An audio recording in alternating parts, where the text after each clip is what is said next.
¿No hay uno con más marchas? Hola a todos.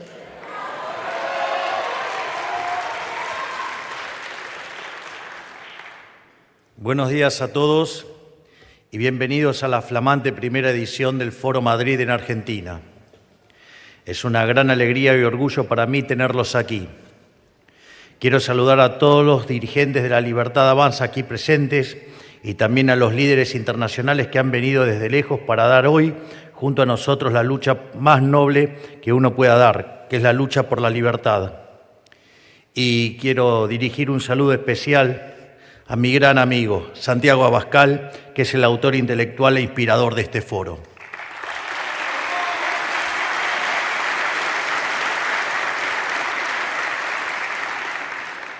Hoy voy a hablarles de dos fenómenos que, si bien son especialmente relevantes para nuestro país, se pueden observar también en los principales países del mundo occidental.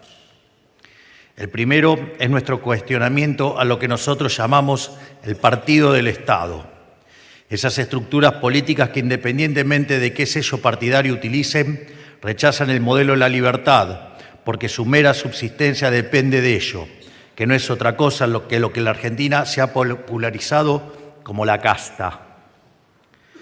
El segundo, y como advertencia al mundo que nos está mirando, es sobre por qué es tan difícil salir del abismo sin fondo que es el socialismo. Muchas veces digo que en algún sentido los argentinos somos profetas de un futuro apocalíptico que nosotros ya vivimos, pero que el resto de Occidente aún tiene por delante.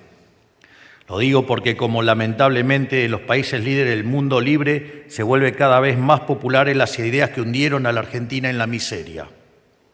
Y se olvidan o se cuestionan precisamente las ideas y valores que impulsaron el indiscutible desarrollo global de los últimos 250 años. Esto hay que repetirlo hasta el hartazgo porque mucha gente lo menosprecia. Los últimos 250 años fuimos testigos de la hazaña civilizatoria más importante de la historia humana. Y este proceso fue posible principalmente gracias al desarrollo del capitalismo de libre empresa a lo largo y a lo ancho del mundo, que apuntaló a la humanidad en lo económico, en lo social, en lo científico, en lo cultural y en todas las dimensiones de la vida humana. O sea, este periodo de expansión de la vida humana fue posible porque se cultivaron, se respetaron e incluso, cuando hizo falta, se defendieron con uñas y dientes los tres derechos fundamentales del ser humano: el derecho a la vida, a la libertad y a la propiedad. En particular, en lo económico, primó la noción de que la búsqueda del libre interés individual produce beneficios colectivos. Adam Smith Dixit. Y que, por lo tanto, el empresario que arriesga capital en pos de una ganancia es un benefactor social, no un villano que gana a cuesta de los que demás pierden, como nos quieren hacer creer los resentidos de la izquierda. Durante 250 años, el capitalismo de libre mercado, regido por este simple principio, hizo milagros en el mundo. Generó una explosión de riqueza tan dramática que sacó de la pobreza al 90% de la población, llegando al punto que para el año 2020 solo el 5% de la población global vivía bajo la pobreza extrema. Hoy una persona de clase media tiene mejores niveles de vida que lo que tenía un rey hace 200, 300 años. Por eso no es casualidad que aquellos países que son más libres hayan crecido el doble que los reprimidos, ni que tengan un PBI per cápita 12 veces mayor que el país reprimido, que tengan 25 veces menos de pobres en el formato estándar y 50 veces menos en el formato extremo. Este último dato a los socialistas les da pavor, porque no soportan la idea de que un pobre pueda prosperar a través del mecanismo de mercado y sin la dádiva de un político. A veces no sé si es un problema de fatal arrogancia o es un problema de que se les cuestiona el modelo de negocio. Pero bueno, esa es otra discusión. Durante los primeros 125 años de este proceso, nosotros los argentinos estuvimos en la punta de lanza en el desarrollo global y la sociedad toda gozó de las riquezas generadas por este modelo. Con el sol de la economía libre brillando sobre la patria, en pocas décadas pasamos de ser un país de bárbaros a ser el primero de la historia humana en eliminar el analfabetismo y además En 1895, después de 35 años de plena vigencia de la Constitución, inspirada en las ideas de Alberdi, de ser un país de bárbaros nos habíamos convertido en la primer potencia mundial. Eso fue lo que nosotros llamamos la era de oro de Argentina. Pero ese siglo de oro concluyó cuando la dirigencia política decidió abandonar los principios que nos habían traído tanta riqueza y adoptar del modelo del Estado presente y la mal llamada justicia social. Así comenzó la era de humillación argentina que se extiende hasta hoy. Bueno, hasta el 10 de diciembre del 23.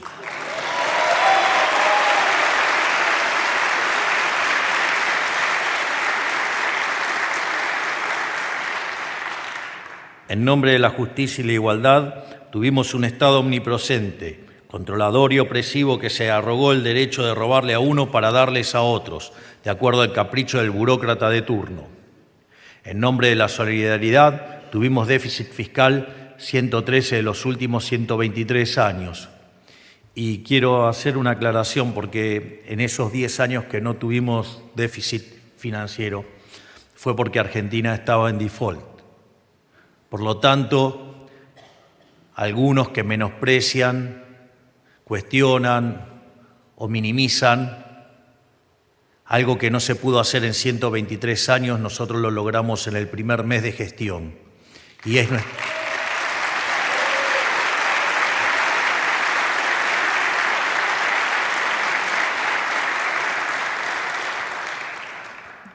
es nuestro compromiso seguir manteniéndolo.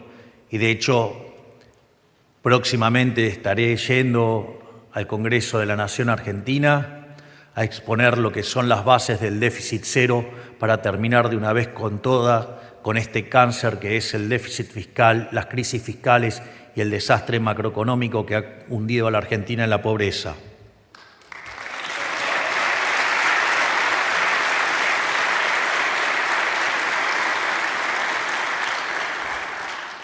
En este contexto de tanto déficit fiscal, en estos últimos 123 años, se castigó a los creadores de riqueza con impuestos impagables y se los condenó públicamente como villanos. Como no alcanzaron los impuestos para financiar el déficit, se tomó deuda que rápidamente también se volvió impagable. Y cuando ya nadie nos quería prestar, porque nos habíamos convertido en el mayor defaultador serial de la historia moderna, comenzaron a imprimir dinero de manera indiscriminada. Y el mismo ciclo inició y culminó una decena de veces, castigando a la sociedad mientras los políticos y sus amigos se hacían cada vez más ricos. O los familiares.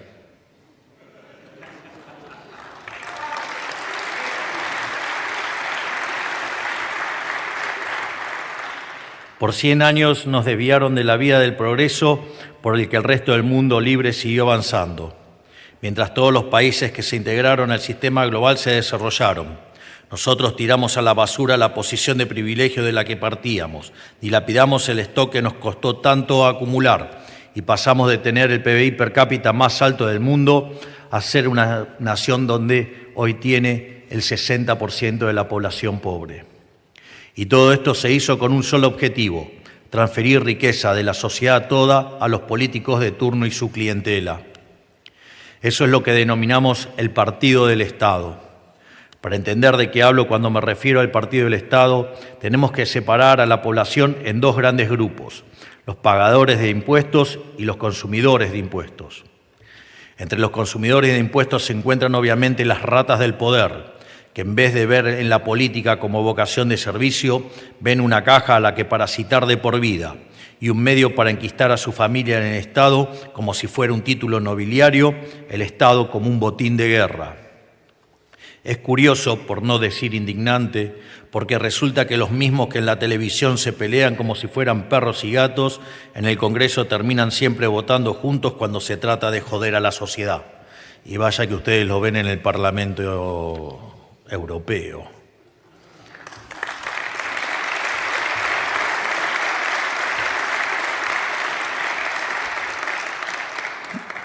Es una regla tácita de la política argentina de los últimos años. Cuando más voto tiene un proyecto en el Congreso, peor es para la sociedad. Pero el problema no se detiene en ellos, sino que abarca a todos los que reciben plata y favores del Estado, como contraprestación por defender con uñas y dientes el statu quo en lugar de defender los intereses de la población, que es la que realmente llega y paga, digamos, con sus impuestos. El partido del Estado no se agota en los políticos y en los contratistas.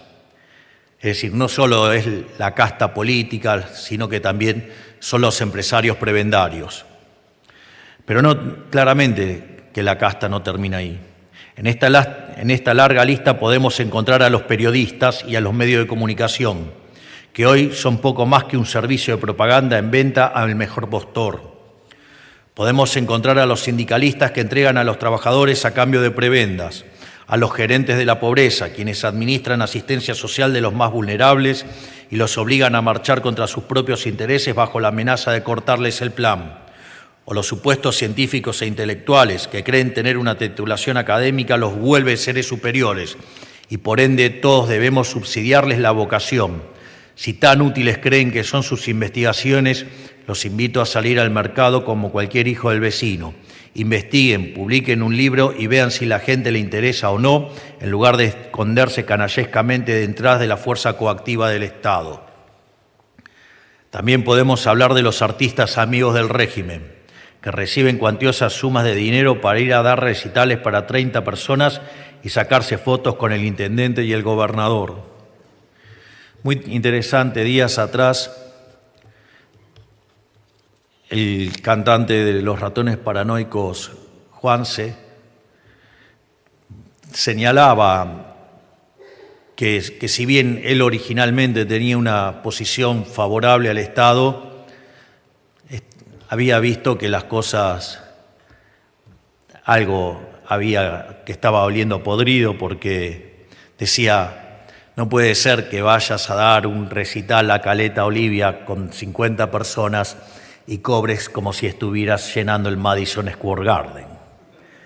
Entonces, en ese sentido, me parece que hay que ver cuándo, digamos, las retribuciones que están cobrando esos artistas las pueden validar a mercado, porque si no, claramente es una estafa. Lógicamente, como parte de su circo irrisorio, tienen que recurrir a sofismas del estilo de que esos recitales son gratis, pero como aprendimos de Milton Friedman, no hay tal cosa como un almuerzo gratis. Esa frase, además de Milton Friedman, en realidad tiene que ver con su origen judío. Digamos, Milton Friedman era un judío polaco, y básicamente lo que hace es referencia a la salida del pueblo hebreo de Egipto, y que tiene que ver con que el pescado gratis, básicamente, los retrotraía a Egipto. Es decir, en Egipto el pescado era gratis, pero no era gratis, porque a cambio de eso se perdía la libertad. Y esa lucha sigue siendo, digamos, la lucha que hoy persiste en nuestros días. Y también es importante conocer sobre lo que fue esa lucha del pueblo hebreo saliendo de Egipto, porque hay una parte que no muchos tienen conocimiento, donde uno cree que cuando el pueblo hebreo dejó Egipto salieron todos. Lamentablemente no fue así. Como dice la Torá, 1 de cada 5. Por lo tanto, quiero que sepan que ustedes pertenecen al grupo de valientes del 20% que tiene y pone lo que tiene que poner para abrazar la idea de la libertad, y que aún los propios pueden estar tirando en contra de lo que uno está buscando, que es la libertad.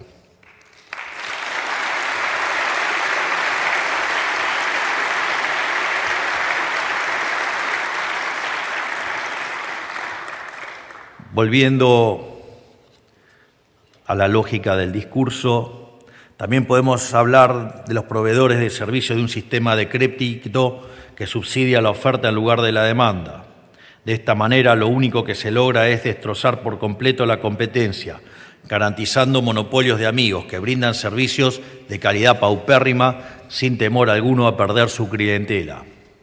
Son muchos los mecanismos mediante los cuales se terminó montando una especie de apartheid democrático, en el que los políticos, sus amigos, socios, proveedores y clientes viven vidas paralelas al común de la sociedad, ajenos a la mayoría de sus problemas y gozando de los múltiples privilegios que disfrazan de derechos.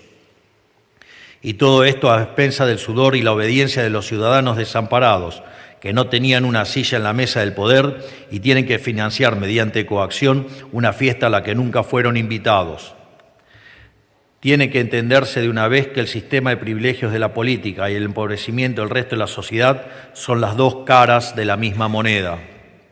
Este sistema de apartheid mostró su cara más grotesca durante la pandemia, que dejó a la gente sin trabajo y a los chicos sin estudio por más de un año, mientras los políticos que se llenaban la boca hablando de salvar vidas se robaron las vacunas para sus amigos. Imagínense lo que vale la vida de estas personas para esta gente, acá en Argentina y en todo el mundo, con el agravante que días atrás quien fuera el ministro de Economía del autócrata, porque hoy sí vale decirle el autócrata golpeador Alberto Fernández, confesó que como la pandemia les levantaba la imagen, la usaron y nos encerraron por rédito político. Y tranquilo, dale con todo, me encanta.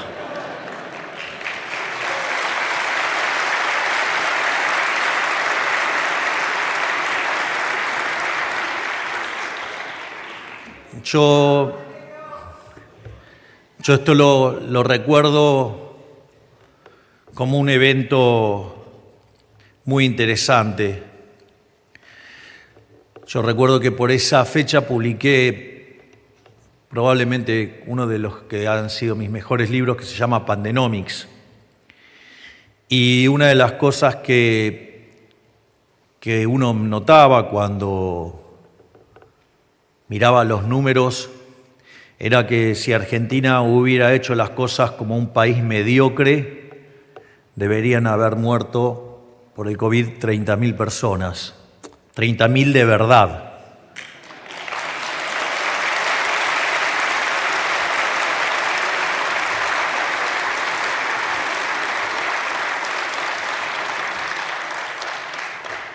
Sin embargo, esa cuarentena criminal, se terminó llevando 110.000 personas por encima de lo que hubiera sido lo normal. Es decir, murieron 140.000 personas, pero 110.000 fueron responsabilidad de un gobierno criminal. Un gobierno que, cuando se le señalaba lo que estaba ocurriendo, mandaba a sus esbirros mediáticos, a esos periodistas pauteros, corruptos, ensobrados, a perseguir a todos aquellos que criticábamos la cuarentena. Se jactaban de ser un gobierno de científico y desde ese púlpito acusaban a todo el mundo. Profesionales de la salud cómplices. Algún día alguien va a estudiar o analizar en Argentina por qué, si en todo el mundo la solución para atacar a una epidemia era testear, ¿por qué en Argentina se testeaba tan poco? Sin lugar a dudas, pero yo soy poder ejecutivo, no poder judicial, muchachos.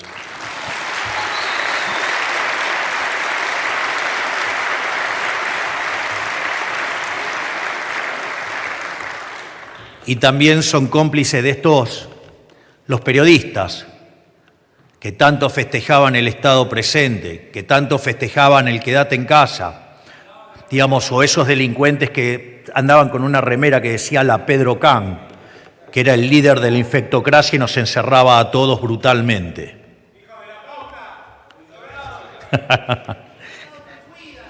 Sí, así nos dejó. Por lo tanto, ese partido del Estado tuvo el año pasado en Argentina a su candidato más deseado, sin lugar a dudas. No sé si recuerdan, pero en el balotaje del año pasado no hubo una sola organización social, sindicato, cámara empresaria, ONG, asociación civil o actor corporativo de relevancia que no saliera a pedir el voto por Sergio Massa. La AFA y decenas de clubes pidieron el voto por Massa, los radicales pidieron el voto por Massa, hasta la bendita sociedad rural lo apoyó. Ni que hablar de esos periodistas que llamaban a votar en blanco en el balotaje o no ir, ¿no? Que era la forma de ser cómplices. Y ni que hablar de aquellos que presagiaban una victoria abultada, contundente e irrebatible de Massa. No les salió.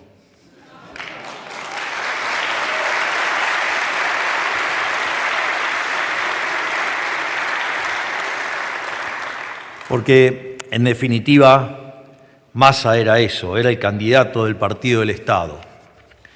El candidato de todos y cada uno de los que tienen algo que perder si este sistema podrido que le arruina la vida a los argentinos cambia.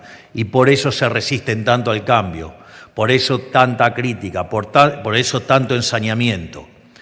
Porque la casta tiene miedo y tiene miedo por la caja.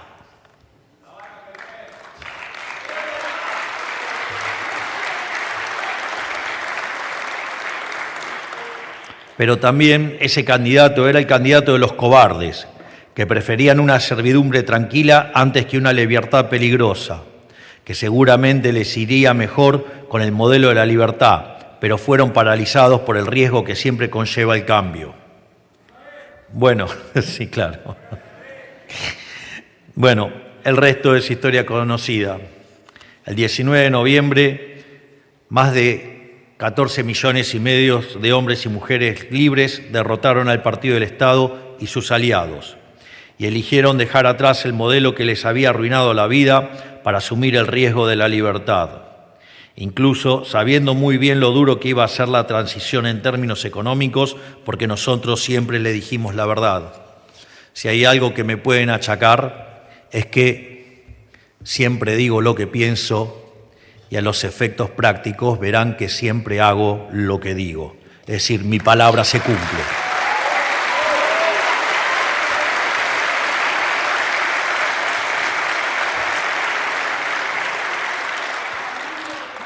Y lo importante es que tengamos claro que fue tan solo la primera victoria en una guerra que es mucho más larga, porque tuvimos que desactivar la hiperinflación plantada que iba en dirección al 17.000% anual. Tuvimos que sanear el balance de un banco central destrozado que estaba avanzado sobre los depósitos de la gente, equilibrar un déficit fiscal consolidado de 15 puntos del PBI y darle respuesta a un cuadro de deuda leonino todo al mismo tiempo. Aviso que si me pongo a hacer toda la descripción se me va una hora y no quiero arruinarles el día con una exposición tan extensa. Porque a través del DNU 70, la ley base e infinitas medidas cotidianas, estamos llevando a cabo las reformas estructurales en materia fiscal, tributaria, laboral, burocrática y desde regulación económica más grande de la historia, sin las cuales no podría haber recuperación económica posible. En este sentido, quiero decirles que la reforma estructural más grande que se hizo en la Argentina fue la que se hizo durante el gobierno de Carlos Saúl Menem a inicios de los 90.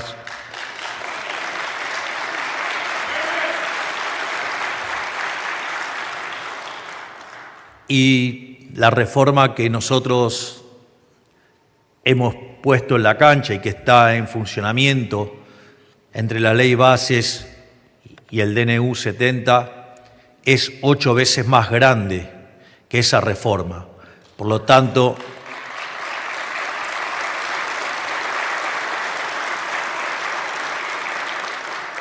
no solo que estamos haciendo la reforma estructural más grande de la historia argentina en menos de 9 meses, sino que además lo hemos hecho con el 15% de la Cámara de Diputados y con 10% de la Cámara de Senadores.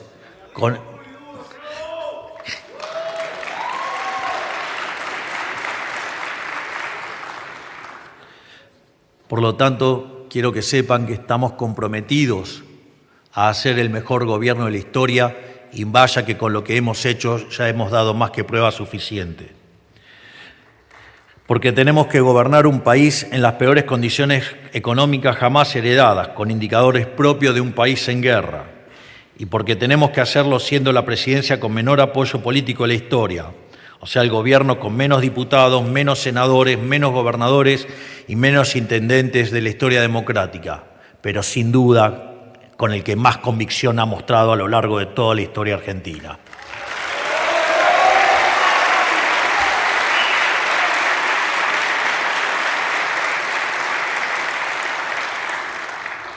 Y hoy, habiendo controlado la inflación, ya que se encuentra en un sendero descendente, habiendo frenado el dólar, habiendo logrado el superávit fiscal y comercial sostenido por primera vez en 20 años y habiendo atraído inversiones por más de 50.000 millones de dólares, lo estamos haciendo.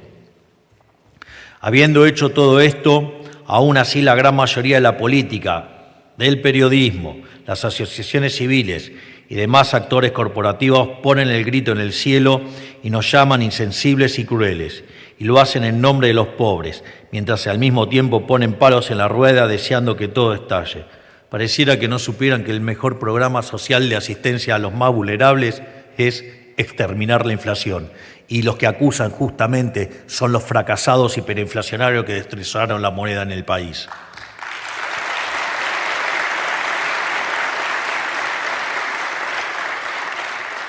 Por eso, acá quiero ser muy claro con algo. El Partido del Estado conoce bien la gravedad del cuadro heredado. Incluso los analfabetos económicos comprenden que los recursos son finitos. Ellos saben perfectamente bien que si se aplicaran los aumentos del gasto que ellos reclaman, romperían la estabilidad económica por la que todos los argentinos nos hemos esforzado tanto, porque esto que hemos logrado es un esfuerzo de todos los argentinos y por ende debemos cuidarlo con uñas y dientes contra los degenerados fiscales que intentan romper y destrozar a la sociedad.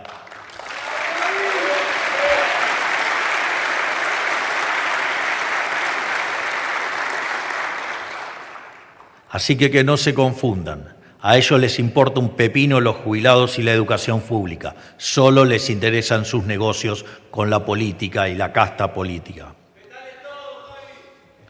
De hecho, se los hago. Los degenerados fiscales están dispuestos a quebrar al Estado y que 10 millones de argentinos más caigan en la pobreza y la miseria, con tal de sumar unos puntitos con discursos lindos en el recinto. Desde acá se les ven los colmillos y ahora cuando discutimos el presupuesto va a pasar lo mismo. Ellos van a hacer lo imposible para que el presupuesto no salga. ¿Por qué? Porque un presupuesto liberal y austero significa el fin de miles de curros y como son el partido del Estado necesitan mantener vivo el modelo del Estado presente porque es lo que les da de comer. No les importa que el costo de sostener ese Estado elefantiásico y voraz lo pague la gente con el sudor de su frente. Y les digo más, ellos necesitan que el modelo de la libertad fracase en toda línea. Porque si nos va bien, cuando la actividad repunte y los argentinos de a pie se puedan valer por sus propios medios sin recibir ayuda de la política, ¿qué van a hacer entonces?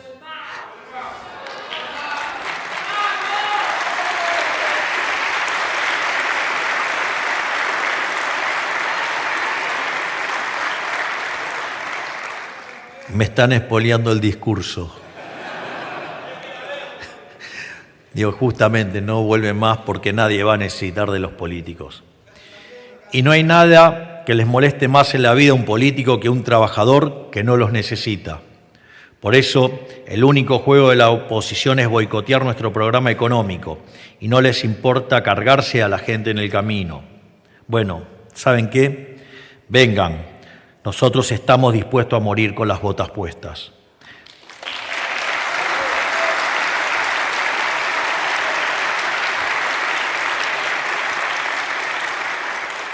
Es más, si tenemos a toda la política en contra, probablemente estamos haciendo algo bien.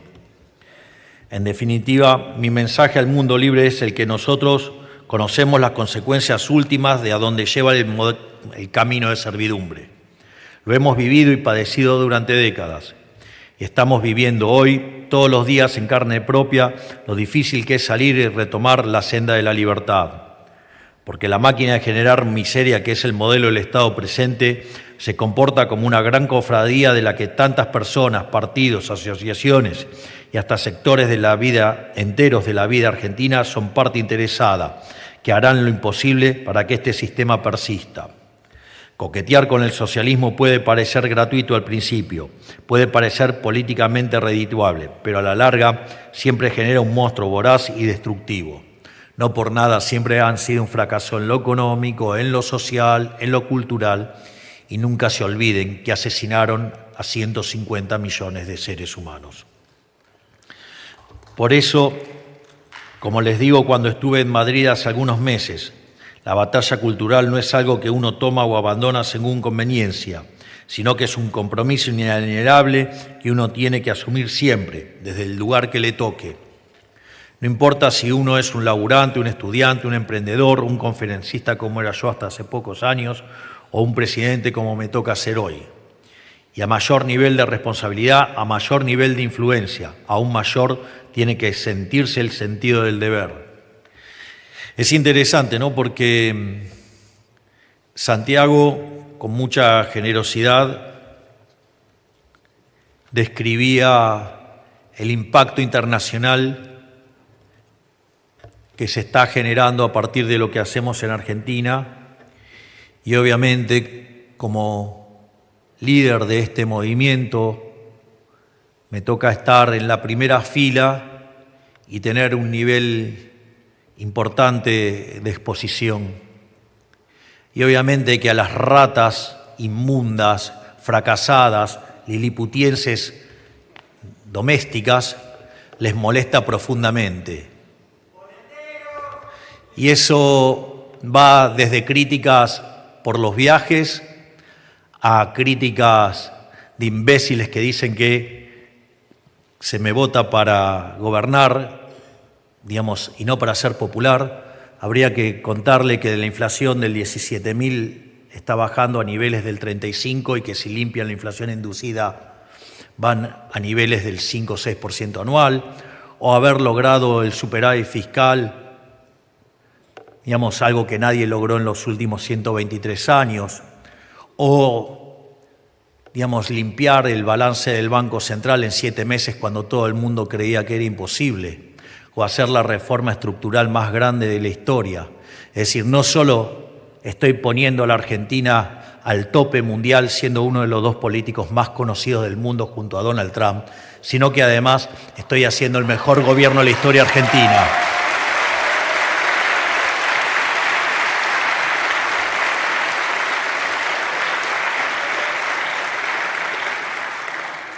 Por lo tanto, como les decía, a mayor nivel de responsabilidad, mayor influencia. Es decir, tienen que alzar cada vez con más fuerza la voz. ¿Por qué? Porque como nuestros adversarios siempre juegan con ventaja, no podemos dar el lujo de relajarnos. Porque tienen su gente metida en todos los niveles de Estado, tienen la fuerza de los sindicatos y de las organizaciones sociales, tienen a los empresarios prebendarios que viven del Estado y los financian, tienen los organismos supranacionales, las ONG, los medios de comunicación, los periodistas pauteros y la industria del entretenimiento. O sea, realmente han construido una hegemonía no solo en Argentina, sino global, con un aparato de propaganda capaz de hacer que la gente se cuestione los hechos más básicos de su propia existencia. Digo, no hay nada más interesante que ver la agenda verde, ¿no? La agenda ecologista, donde si ustedes llevan esa agenda al extremo, digo, para no contaminar el planeta tendrían que directamente eliminar la vida humana. Digo, hay que ser demente para llegar a ese nivel de locura, y todo por ignorancia, porque si entendieran remotamente cómo funciona el sistema de precios, se darían cuenta que la única solución es la libertad y no meter el Estado para arruinarnos la vida. Pero claro, ellos viven de ese negocio del Estado. Y no van a ceder ni un milímetro, se van a aferrar a esa hegemonía a toda costa y van a hacer lo imposible para acumular más y más poder. O sea, no podemos darnos el lujo de relajarnos, porque miremos a nuestro alrededor, más allá y más acá, lo que se está desenvolviendo ante nuestros ojos es una verdadera película de terror. Miremos a Europa, a Gran Bretaña, a Francia, históricos líderes del mundo libre, hoy despedazados por conflictos culturales y sociales recurrentes, donde la respuesta de los gobiernos es la opresión y la censura. Miremos a la dictadura asesina del criminal Maduro en Venezuela, que a esta altura es directamente un cementerio humano, en el que adelantan la Navidad a octubre para tapar que cometieron el fraude electoral más elevado de la historia y donde ahora están metiendo preso a quien ganó las elecciones, mientras que el mundo libre se queda cruzado de brazos.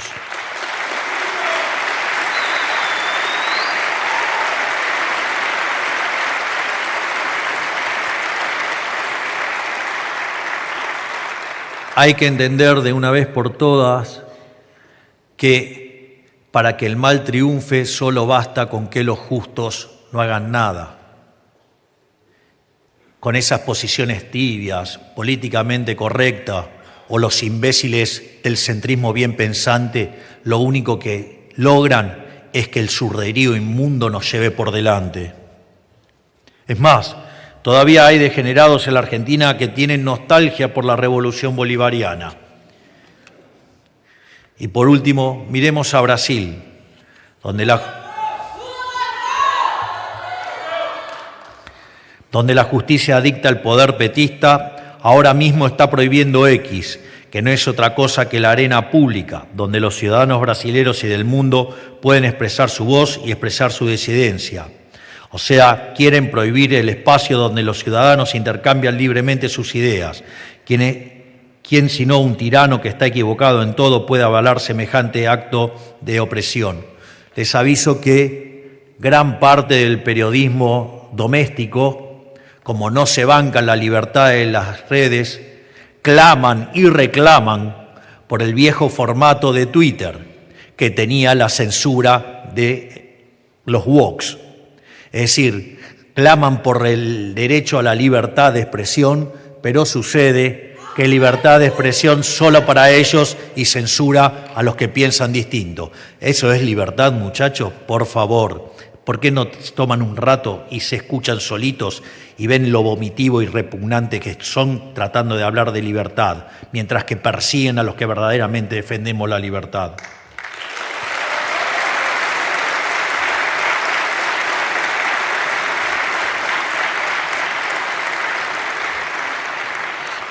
Es más, y si a algún caído del catre todavía le sorprende que tantos periodistas, que son los supuestos paladines de la libertad de expresión, defienden semejante guarangada, yo les digo que ahí no hay ninguna sorpresa. Es absolutamente esperable, porque son parte de la corporación política y la casta, digamos, que ha empobrecido a los argentinos, por ejemplo. Porque es precisamente la libertad y la horizontalidad de las redes lo que pone en jaque su monopolio de la verdad y derrumba el castillo de naipes que es su relato.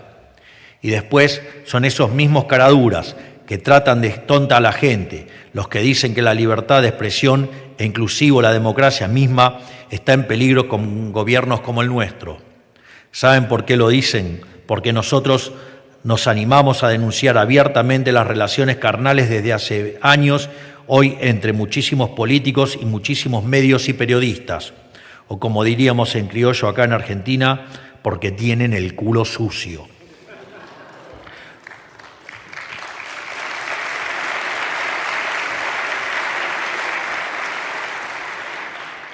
Por eso es que no hay que abandonar nunca la batalla, hay que darla siempre, desde el lugar en el que estamos, sin cuartel, y aunque nos cueste la vida.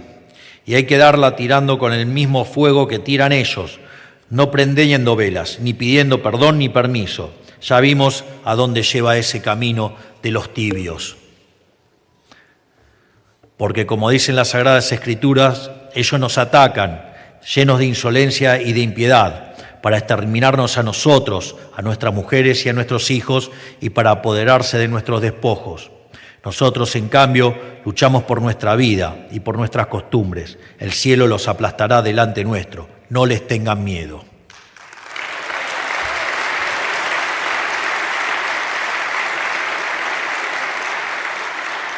Todo esto no es otra cosa que un gran recordatorio de lo frágil que es la libertad y de las consecuencias de perderla.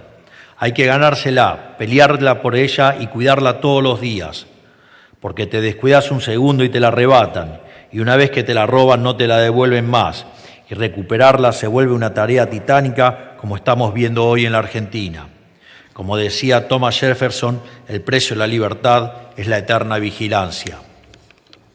Por eso es tan importante que estemos aquí hoy, porque los valores y libertades básicas que hicieron de Occidente la hazaña civilizatoria más importante de la historia de la humanidad realmente está en peligro, en la región y en el mundo. ¿Y saben cuál es la única forma de salir adelante?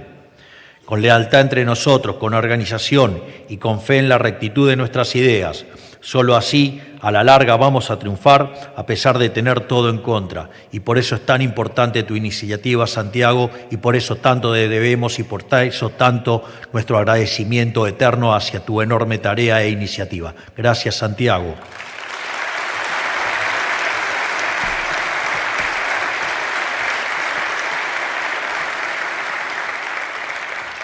A su vez, esta semana coincide con la Parashá Shofetim, en el calendario de lecturas de las Sagradas Escrituras, y hay dos enseñanzas importantes que nos deja ese texto.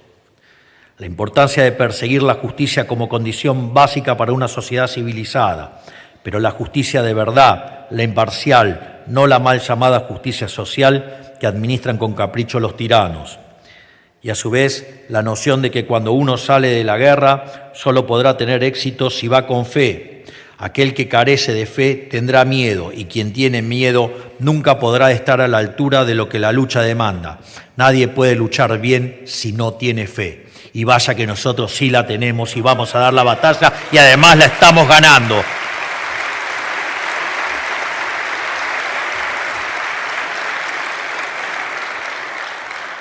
Por eso, para concluir, quiero aprovechar para hablar en especial a quienes integran La Libertad Avanza, nuestro partido, y a todos los que acompañan las ideas de la libertad, desde dirigentes importantes con responsabilidad de Estado hasta el más raso de los militantes. El partido de Estado, que es otra forma de decir la casta política, está organizado, pero está organizado para arruinarle la vida a la gente de bien, al laburante.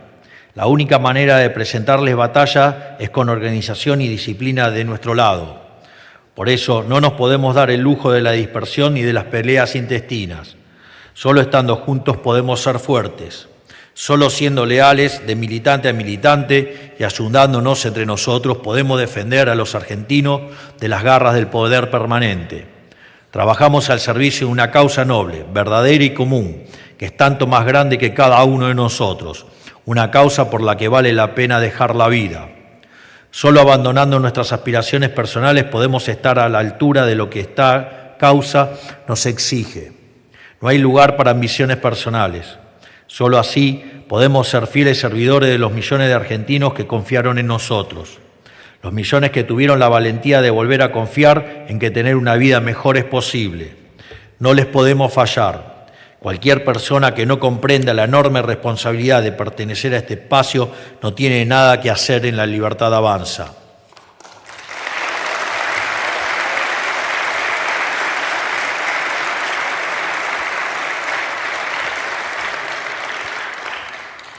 Quienes sí lo comprendemos, le decimos a los argentinos que no teman, porque nuestra fe es tan grande como el desafío que tenemos por delante.